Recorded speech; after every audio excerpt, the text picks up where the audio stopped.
Is it really an Anglophone world? Is English really the dominant language of world commerce and world culture and world literature at the beginning of the 21st century? One of the themes of this course has been the way in which language travels. And we saw how, at the very beginning, the Indo-European peoples split up and traveled across Europe and Western Asia, how the Germanic-speaking peoples moved to the British Isles, and how the speakers of English from Britain moved to the colonies in North America. In this lecture, I'd like to look at the impact of the move of English-speaking peoples around the globe. And I'd like to think of English as a world language in some different ways from what is usually expected. We usually think today of English as a world language because everyone drinks Coca-Cola, or everybody's on the internet, or everyone wears blue jeans, and that popular culture or commerce or music or technology have made people speakers and readers and writers of English. What I want to stress, however, is that the idea of English as a world language is a very old one, and that the historical environments of trade and colonization from the British Empire, long before America, created an environment in which English could develop in different parts of the world. And the development of that English has given rise not simply to different pronunciations or different vocabulary words or different grammatical forms, but it has given rise to different forms of imaginative expression. And at this lecture's close, I'm going to turn to some examples of the English novel in modern India to see just how that experience of language has become an experience of the imagination. So let's begin by looking at some of the earlier histories of attitudes towards English before the conquest or colonization or in tandem with it. Now, it's very clear that, as we've seen throughout the course, that one of the themes of writing about English is that English is somehow the best language. We saw this in 16th and 17th century discussions. And the question of whether English was more elegant or more full of good vocabulary or clearer or more logical, this is in effect one of the great narrative lines that brings English abroad. In 1905, the great Danish philologist and linguist Otto Jespersen argued in his book, The Growth and Structure of the English Language, that English was somehow, and his phrase was, more masculine than other languages. We may see this over a century later as vacuous and inane, yet when I was talking to a colleague of mine at Stanford, Shaukat Majumdar, who was educated in Calcutta, and we were talking about my interest in the history of the English language, he said, "Oh yes, we read Jespersen when I was at school." And so the legacy of these mythologies of language, the idea of English as somehow better or more suited or more masculine or whatever it is still very much a part of the legacy of English across the world. So the argument of English linguistic superiority, vacuous though it may have been, resonates with the colonialist argument that sees the English themselves as perhaps masculine or even hypermasculinized figures in a soft or feminized native landscape. In other words, when you read some of the great adventure stories of the 19th century, when you read people like Kipling or G.A. Henty, or when you look at H. Rider Haggard, you invariably find English figures of adventure, of masculinity and control, and you find a landscape that's treated like a woman to be subjugated, or you find local inhabitants who are invariably treated like children. And so the dominance of the English language, which went together with the dominance of English colonial enterprise, was further established through the institution of schools, administrative structures, railroads, postal systems, and other forms of colonial control in the 19th and 20th century. And it is through these institutions that English spread around the world. Let's look at some places to which it spread. In the 18th century, English moved to Australia with the famous creation of penal colonies. What are some of the characteristics of Australian English? It was originally a regional and class-based language, and one way that people very often casually think of Australian English is as somehow related to or similar to the language of Cockney London. It is true that one of the verbal characteristics of Australian English that it does share with some of the urban dialects of Britain are certain sound patterns. So, for example, these sound patterns include the raising of certain back vowels and the creation of certain diphthongs. You'll remember that a diphthong is a vowel sound made up of two sounds, like day, ae. Day is a diphthong. Well, in Australian English, it is more extreme, and perhaps it's even a triphthong. Die, as in good day. That is, the way in which you have the mouth moving more across the structure of the tongue, and the way in which the vowel comes through in ways that create the sense that you have three sounds and not simply two sounds. What you also have in Australian English is the jargon, or what you call the argot, of the convict and the prison. This is known in the 18th and 19th centuries as flash language. And this flash language gave rise to several locutions that many people think of as characteristic of Australian culture and language. Of course, these locutions go together with the language of the Aboriginal peoples to synthesize, if you like, a uniqueness to the Australian experience. If you know, for example, Waltzing Matilda, you'll know that it offers a lexicon of popular Australian English. Swagman, billabong, billy, jumbuck, tucker bag, and so on. Australian English is also noteworthy for its preservation of regional terms like corker and dust-up and tootsie, but also terms of humor that many people have argued come from the original Australian migratory experience. The verb chunder, meaning to vomit, it has been argued, chunder comes from the expression on the prison ship, where seasick prisoners who would be tiered, as it were, on different levels and different portholes, who would be getting seasick, might retch over the side, and individuals might be under them, also retching from lower portholes. And so the phrase was, watch under, look out, here it comes, and watch under became chunder. And so this is a kind of example of Australian popular English that comes from the original experience of settlement. When we turn from Australia to South Africa, we must recognize that English speakers have been living in South Africa since the mid-17th century, when there were English settlements along with the Dutch.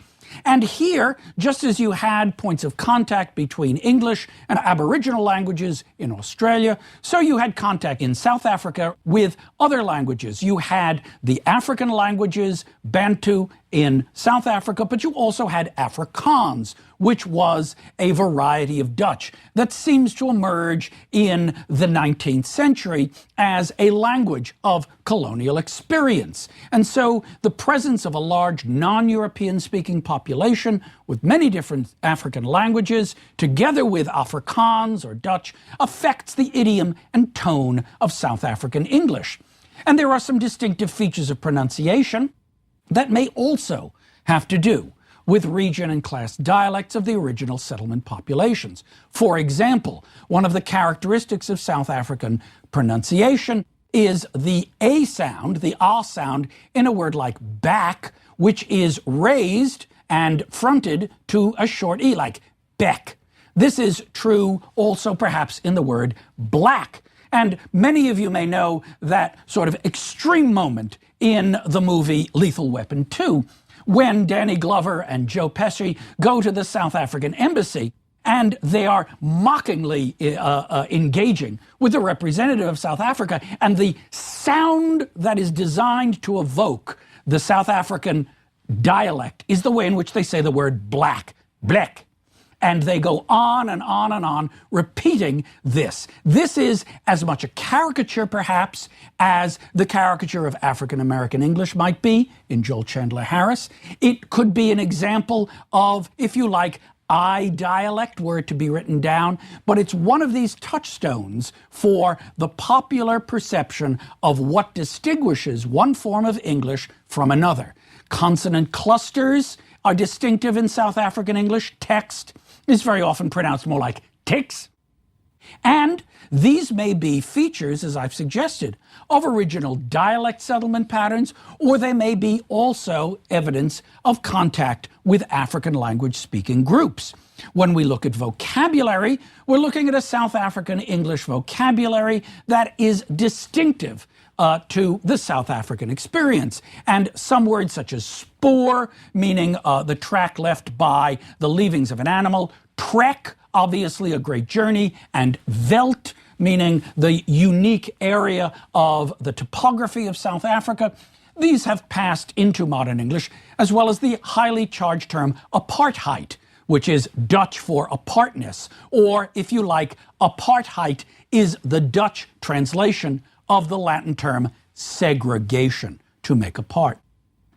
When we move from South Africa to India, we're looking at a vast subject rich with history and literary documentation, and I would like to spend a fair amount of time in this lecture on Indian English and its literary culture because of the presence of Indian writers and intellectuals in the world, and the way in which so much contemporary prose fiction, I believe, has been uniquely shaped by writers from India and Pakistan.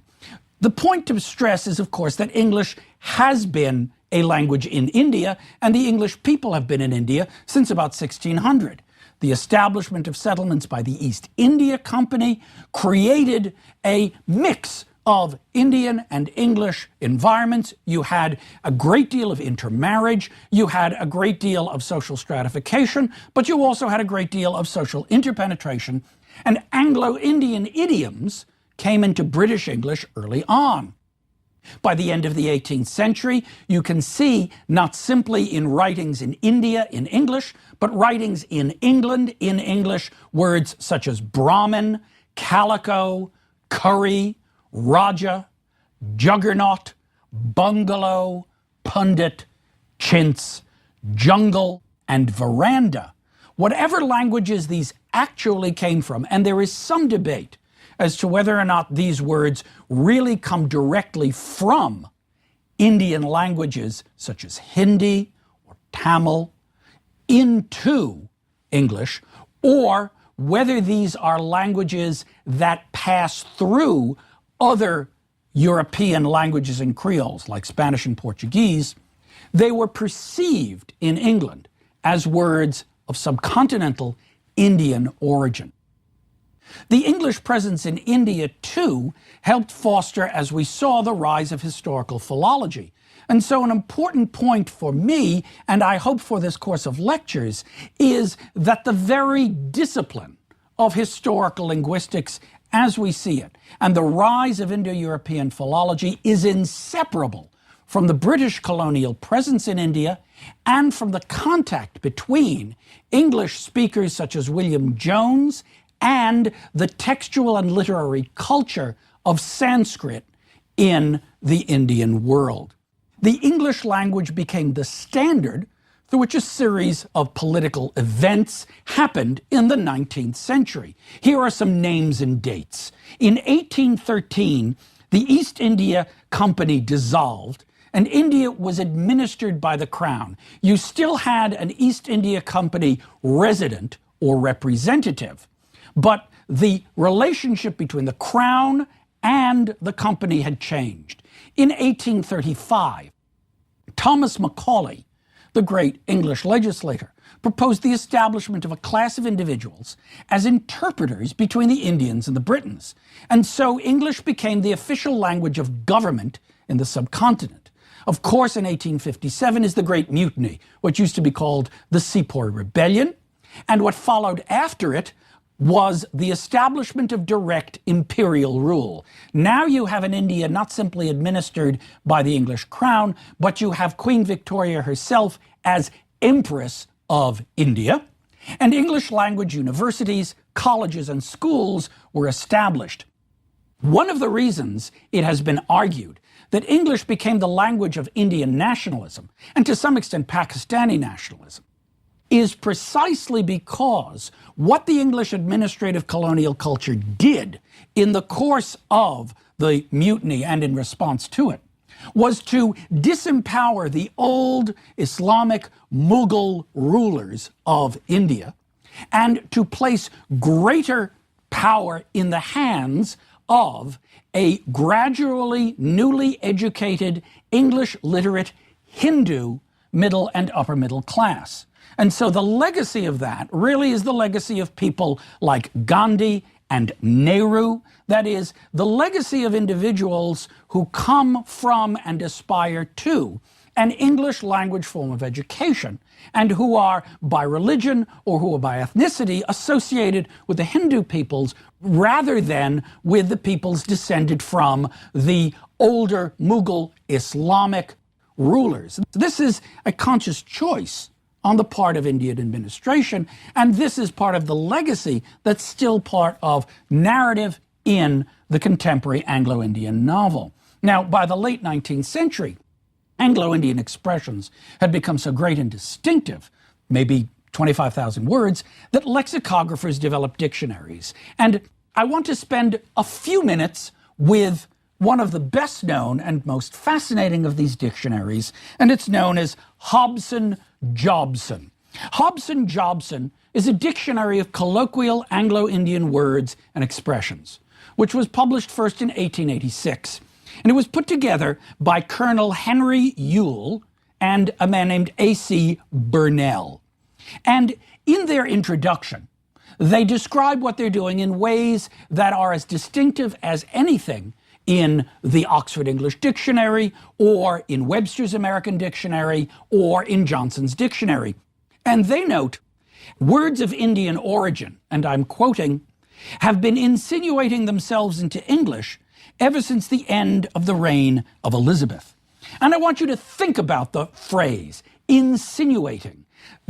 What insinuates? To insinuate, etymologically, is to move sinuously, that is, to move like a snake. Is India the snake in the English garden? And are these Indian words somehow insinuating themselves into the garden of English vocabulary? They say that words such as calico, chintz, and gingham, quote, had already effected a lodgment in English warehouses and shops, and were lying in wait for entrance into English literature. Look at this language, a lodgment in English shops. I mean, is this a sense that there are certain words, like perhaps parasites, that had come on ships and lodged themselves in warehouses, lying in wait for entrance into English literature? Such outlandish guests, they continue, grew more frequent 120 years ago. And so they're very interested in this question of what is a language, what is a body of words, and is it truly alien to English? And words that they see as sort of coming from these alien or other languages, they want to find them as English words. In other words, what Hobson-Jobson does is not simply offer a guide to popular expressions. It's not simply descriptive, it is prescriptive. What are the words that have come in? What are the words that we've accepted as English? And what are the words that we have not accepted as English? I want to spend a little bit of time with curry. Now, curry is a fascinating word, and curry originally connoted not the main dish of a meal, but the enhancements to the cereal or the rice, that constituted the center of a meal. And you can still see this in, for example, what in Indonesia, in Dutch Indonesia, was called the rice table, or in Dutch, the rijsttafel. That is, where the central meal was a large portion of rice, and the rice was enhanced with a set of condiments, relishes or bits of meat or other kinds of spicings that would be added to the rice. This is what the curry was originally. And so what Ewell and Burnell do in Hobson Jobson is they want to see curry not as something which is uniquely Indian, they want to see it as already European. So what they do is they write a history of the domestic culinary world of Greece and Rome, that they want to illustrate how what we think of as Indian curry habits are really ancient Greek and Roman. And then they go on and say that curry may have even been inspired by European foods themselves. They say the medieval spiced dishes of Europe, and I'm quoting, were even colored like curry. So here they're taking the word that for many Europeans, many English, and now many Americans, is the most distinctive representative term of Indian culture. And what they're basically saying is, guess what? It's not Indian at all. In fact, it may even be European. This is the kind of thing that Hobson Jobson does, and it's fascinating to go through a book like this to see how its histories of words are histories of culture. And some of the most important words to which they devote time are words for food, like curry, and words for architecture, like veranda. And what I would like to suggest is that their attention to these words is in many ways a metaphor or figure for the history of language itself. Is language like a dinner table? In other words, when we come to a country, do we pick and choose new words that will spice and enhance our language? So, is it a kind of curry? There's a wonderful moment in Chaucer's tale of his partner, where he describes how he would use a highly specialized vocabulary, and in Chaucer's Middle English, the phrase is to saffron his tongue. That is, to spice up his language. But Chaucer uses the word saffron, which comes from the Arabic azafran, which is a new and imported Eastern and exotic spice. So as early as the end of the 14th century, as early as the writings of Geoffrey Chaucer, linguistic enhancement is thought of as Asian spicing. The veranda, again, it is a place, not simply a porch, but a place of commixture. It was the one place where, in the house, the English could meet with the Indian. Is language like a veranda? Is it a safe space for the mixing of cultures? These are some of the kinds of examples that one can find in historical lexicography for the Indian subcontinent. Now, in addition to these vocabulary terms, what are some of the distinctive features of English in India? Some have argued that one of the distinctive features of Indian English may be tonal, that is, the sound of the language, the lilt or the rhythm, as influenced by the phonology or the very rhythm of Indian languages themselves. But it may also be phrasal, that is, that it appears in Indian English that there are more durative verbs. In other words, not I do, but I'm doing it. When I will come, there seems to be the use of the participle, there seems to be the use of the modal will to express verbal condition and experience. And this seems, as we will see in the selection from Salman Rushdie, with which I'll conclude this lecture, this seems to be characteristic of perhaps the grammatical idiom of Indian English.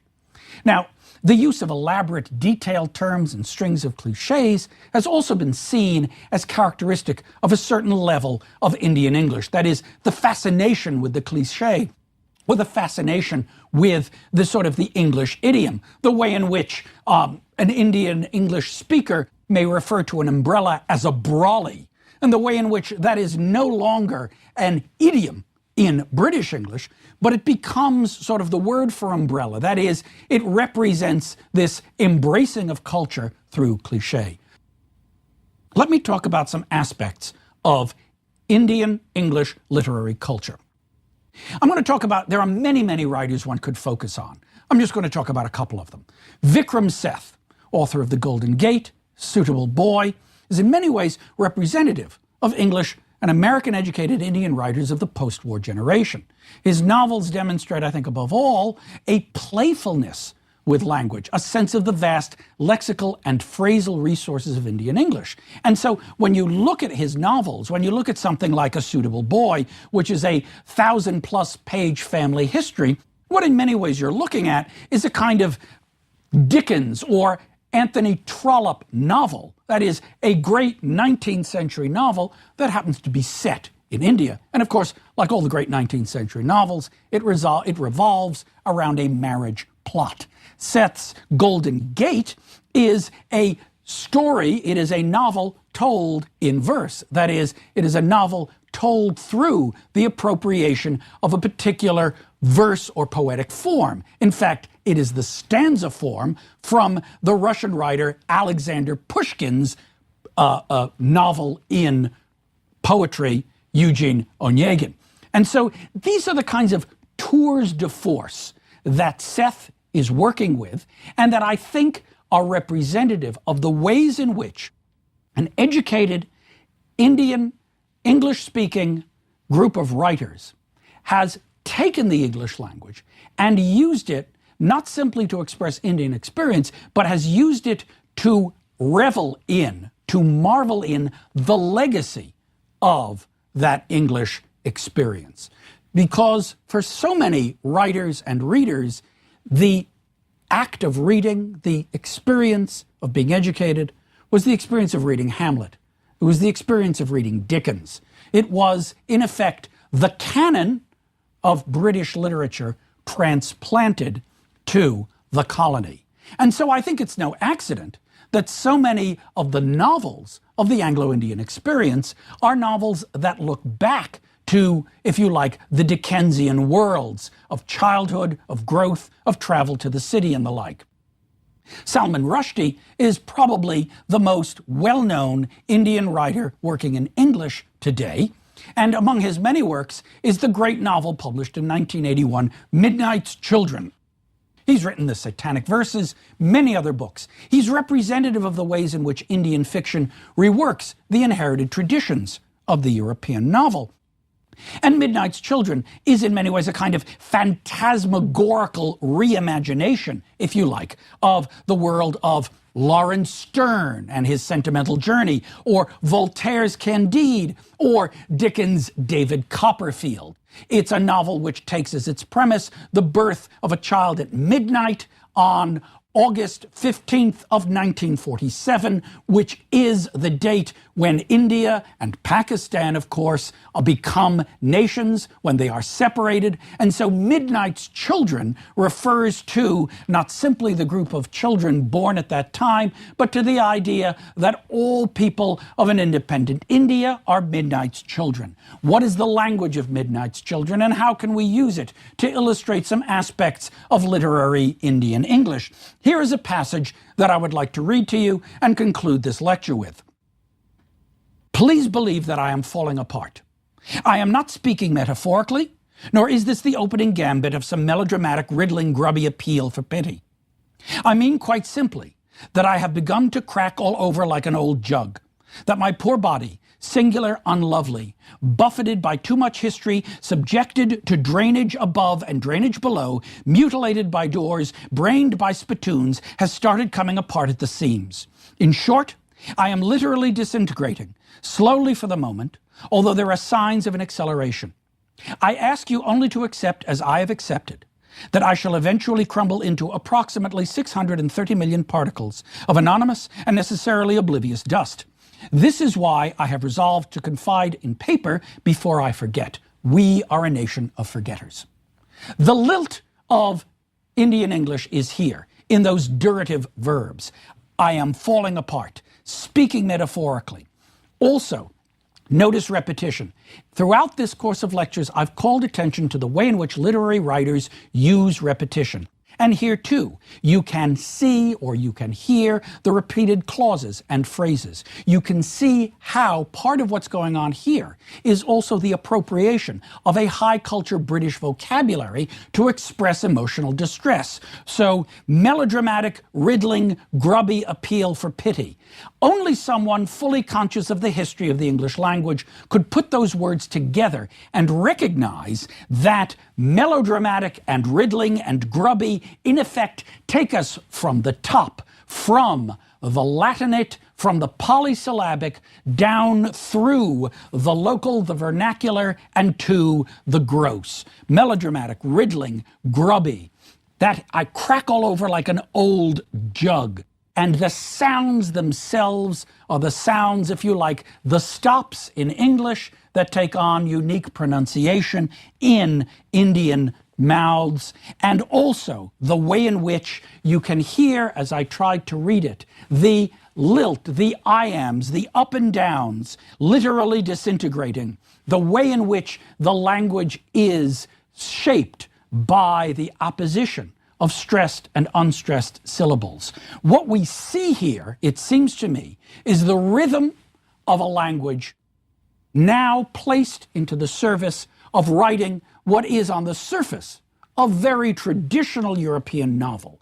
We can see, if you like, the language of the master influencing and shaping the language of the servant, but we can also see, as so many Indians did in 1857 when they dismantled the verandas of political consciousness, we can see how, for somebody like Rushdie, the best way to live in the house of the master, if you like, the house of language in the master, is to dismantle it and to rebuild it with the master's tools.